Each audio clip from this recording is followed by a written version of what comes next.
Hey guys, welcome back to the channel. So we recently installed this 48 volt 11 kilowatt all-in-one inverter, stepping up from our old 24 volt system. So I'm going to do a quick review of its performance so far. It's not all good news, I'm afraid. And then I'll give you guys an update on what's coming next for our off-grid system.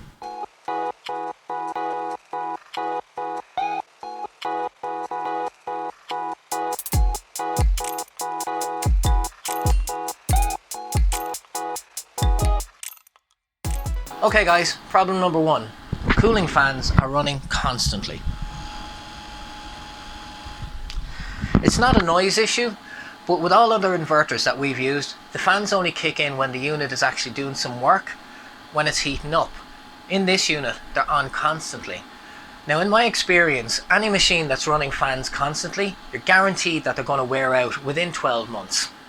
Also, this brings me on to my next point. The idle consumption of this machine is extremely high. Let's take a quick look. Just a little under 2 amps. Heading towards 2 amps there now. There it is. So that's 96 watts idle consumption. So that's its idle consumption, which is quite high for an all-in-one inverter. But check out what happens when I turn the 2 PV arrays back on.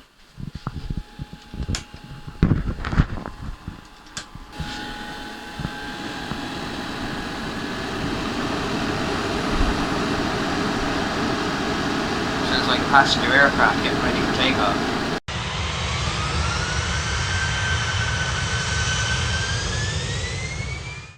So that's the two main problems with this device. The idle consumption and the fans running flat out the whole time. But there's also a third problem. In the settings menu there's an option number 92 which doesn't exist in the owner's manual. So I've emailed the company both about the fans and about option number 92. The response with the fans unfortunately was just a generic one, that the fans will come on to cool down the device. Well, thanks for the news flash. When asked about option number 92, they first said they would ask an engineer, and then they asked me to send them pictures, which I did. Unfortunately, I haven't heard back from them since then. So I jumped on the old interweb, did a little bit of searching, and within 2 minutes was able to find out that option number 92 is something that exists on the other models, the 8 kilowatt, the 5 kilowatt and some of the other versions.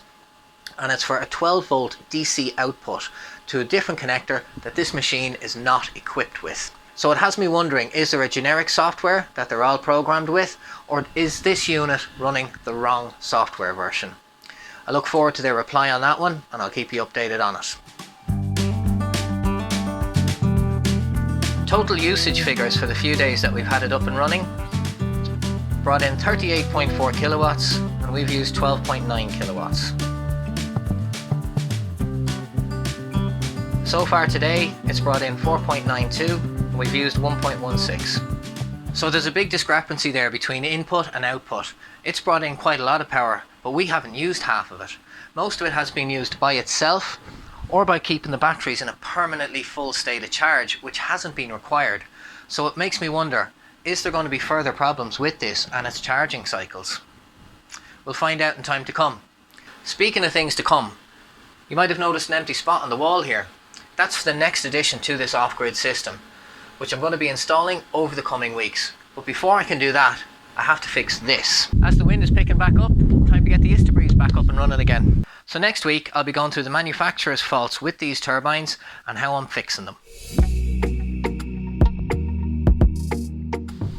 But as you guys know, true off-grid living and self-sufficiency isn't just about some fancy electrical toys. We're going to have our biggest onion harvest coming soon over the next few weeks, and